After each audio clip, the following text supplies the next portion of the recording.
महाबली एक शक्तिशाली असुरा राजा था। वो प्रहलादा का ग्रैंडसन था, जो भगवान विष्णु का बड़ा भक्त था।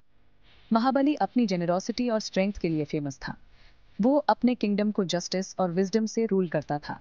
सब उससे प्यार करते थे।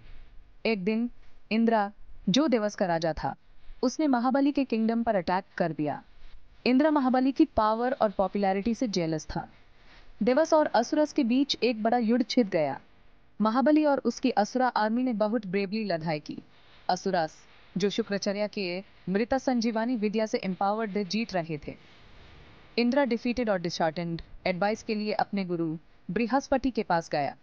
बृहस्पति ने इंद्र को भगवान विष्णु की हेल्प लेने की सलाह दी। इंद्र, हरा हुआ और उदास, अपनी आर्मी के साथ लौट गया। वो गाइडेंस के लिए अपने गुरु बृहस्पति के पास गया। बृहस्पति, जो एक वाइज सेज थे, सिचुएशन समझ गए। उन्होंने इंद्र से कहा, महाबली शक्तिशाली है, शुक्राचार्य के जादू से प्रोटेक्टेड है। शुक्राचार्य, असुरस के गुरु, के पास मृत संजीवनी विद्या है। यह पावरफुल मैजिक मरे हुए लोगों को वापस जिंदा कर सकती है। जब तक शुक्राचार्य असुरस की रक्षा कर रहे हैं, उन्हें हराना इम्पॉसिबल है।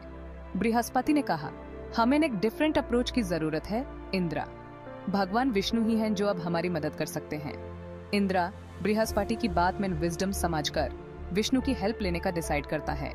वो जानता था कि सिर्फ यूनिवर्स के प्रिजर्वर ही शुक्राचार्य के मैजिक का काउंटर कर सकते हैं। इंद्र बृहस्पति के साथ विष्णु के अबोर्ड वैकुंठ गया।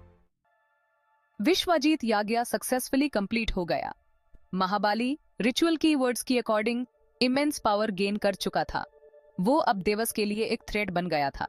इंद्र अपनी हार के बावजूद होप की एक किरण के साथ दिख रहा था। वो जानता था कि भगवान विष्णु उसकी प्रेयर्स का आंसर जरूर देंगे। महाबली, जो हमेशा हम्बल रहता था, गाइडेंस के लिए शुक्राचार्य के पास गया। गुरुदेव, उसने कहा, मैंने याज्ञ में विक्ट्री हासिल कर ली है। मुझे आगे क्या करना चाहिए? शुक्राचार्य, जो वाइस और कॉशियस थे, जानते थे कि देवस चुप नहीं बैठेंगे। उन्होंने महाबली को एडवाइस दी, संभल कर रहना मेरे राजा, तुम्हारी जीत ने हलचल मचा दी है। देवस विष्णु से मदद मांग सकते हैं। शुक्राचार्य विष्णु की पावर को जानते थे। उन्होंने महाबली को कॉशियस रहने और हमेशा विजिलेंट रहने की वार्निंग दी।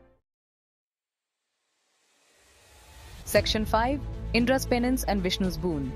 इंद्र बृहस्पति के साथ वैकुंठ पहुंचा। उन्होंने भगवान विष्णु से प्रे किया, उनसे इंटरवेंशन के लिए रिक्वेस्ट की। विष्णु उनकी प्लाइट देखकर उनके सामने प्रकट हुए। क्या तकलीफ है इंद्र? विष्णु ने पूछा। इंद्र ने महाबली की बढ़ती पावर और यूनिवर्स के बैलेंस के लिए उसे होने वाले खतरे के बारे में बताया। हमें ना आपकी मदद चाहिए प्रभु, इंद्र ने विनती की। सिर्फ आप ही महाबली को रोक सकते हैं। विष्णु, जो अपनी विजडम और बेनेवोलेंस के लिए जाने जाते हैं, मुस्कुरा दिए।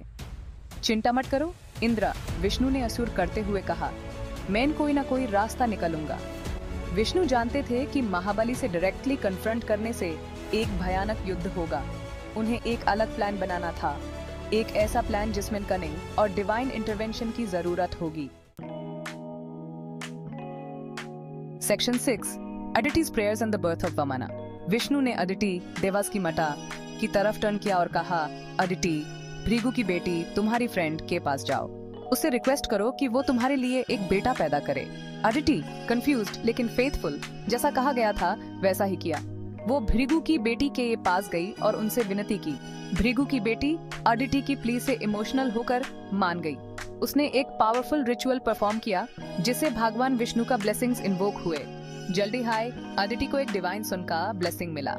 ये बेटा कोई आम बच्चा नहीं था, वह स्वयं विष्णु का अवतार था। बच्चा, जो छोटा और रेडिएंट पैदा हुआ था, उसका नाम वामना रखा गया। वह विष्णु का 5वां अवतार था, जिन्होंने माइटी महाबली को अपने वश में करने के लिए यह रूप धारण किया था। दुनिया को क्या पता था, यह सीमिंगली ऑर्डिनरी लड़का अपने अंदर पूरे यूनिवर्स को समेटे हुए था। वामना, तो अ डिवाइन अवतार, एक नॉर्मल बाक्य की तरह बड़ा हुआ। वो स्टैचर में छोटा था बट पोजेस्ड ग्रेट विजडम। एक दिन वामना विष्णु के प्लान से गाइडेड महाबली से मिलने निकला। वो किंगडम में एक ग्रैंड यज्ञ के दौरान पहुंचा। महाबली, जो अपनी जेनरोसिटी के लिए जाने जाते थे, गिफ्ट्स बांट रहे थे। वामना ने राजा को अप्रोच किया और ह्यूमिलिटी के साथ ग्रीट किया।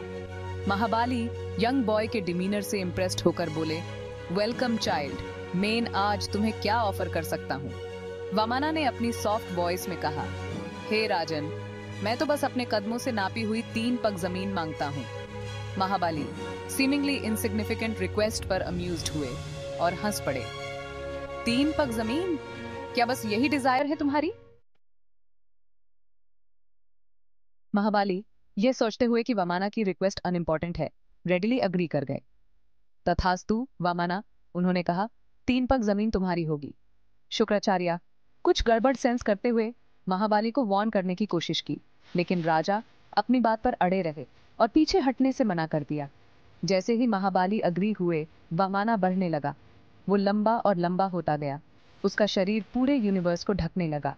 आकाश उसका सिर बन गया और धरती उसके पैर। वो अब कोई ऑर्डिनरी बॉय नहीं था, वो त्रिविक्रामा था, विष्णु का विशाल रूप। अपने फर्स्ट स्टेप से त्रिविक्रामा ने पूरी धरती को कवर कर लिया। अपने सेकंड स्टेप से उसने स्वर्ग को इनकम्पस कर लिया। थर्ड स्टेप के लिए कोई जगह नहीं बची थी। महाबाली उस लड़के के ट्रू नेचर को रियलाइज करते हुए स्पीचलेस खड़े रहे। उनके प्राइड ने उन्हें इस प्रेडिकमेंट में डाल दिया था। महाबाली दो रिग्रेट से भरे हुए अपनी बात के पक्के थे। वो जानते थे कि वो अपना प्रॉमिस पूरा नहीं कर सकते। हाथ जोड़कर वो त्रिविक्रामा के आगे झुक गए। प्रभु, उन्होंने कहा, मेरे पास आपके तीसरे कदम के लिए कोई जगह नहीं है। कृपया इसे मेरे सिर पर रख दें। शुक्राचार्य अपने बिलवेड किंग की ह्यूमिलिटी देखकर दुखी हुए। वो जानते थे कि यह विष्णु का प्लान था। उन्होंने महाबाली से विस्परिंग में कहा, मेरे राजा, आप ही एकमात्र ऐसे व्यक्ति हैं जिन्होंने दान का असली मतलब समझा है। देवता भी आपकी जेनरोसिटी के आगे बंधे हुए हैं। महाबाली अपने गुरु के वर्ड से इनकरेज होकर दृढ़ रहे। वो जानते थे कि उन्हें हराया गया है बल से नहीं, बल्कि उनके वर्च्यूज से। त्रिविक्रामा महाबाली की ह्यूमिलिटी और अपनी बात पर अटल रहने की क्वालिटी से प्लीज्ड हुए और मुस्कुरा दिए। त्रिविक्रामा अपनी बूमिंग वॉइस में बोले, महाबाली, तुम सचमुच सबसे महान गिवर हो। तुमने ग्रीड और प्राइड पर विजय प्राप्त की है। तुम्हारी जेनरोसिटी के रिवॉर्ड स्वरूप मैं तुम्हें पाताल लोक का रूलर नियुक्त करता हूँ। अपने थर्ड स्टेप से त्रिविक्रामा ने महाबाली को पाताल लोक में धकेल दिया। महाबाली अपनी डेस्टिनी स्वीकार करते हुए पाताल लोक चले गए। उन्होंने जस्टिस और विजडम से अपने किंगडम पर राज किया और पहले से कहीं ज्यादा प्रॉस्पेरस बन गए। विष्णु आउटकम से प्लीज्ड होकर वैकुंठा लौट गए। वामना और महाबाली की कहानी हमें याद दिलाती है कि ट्रू जेनरोसिटी हमारे गिफ्ट्स की ग्रैंडर में नहीं, बल्कि हमारे दिल की ह्यूमिलिटी में होती है। यह हमें सिखाती है कि हार में भी अपनी डेस्टिनी स्वीकार करने और अपनी गलतियों से सीखने में ग्रेस होती है।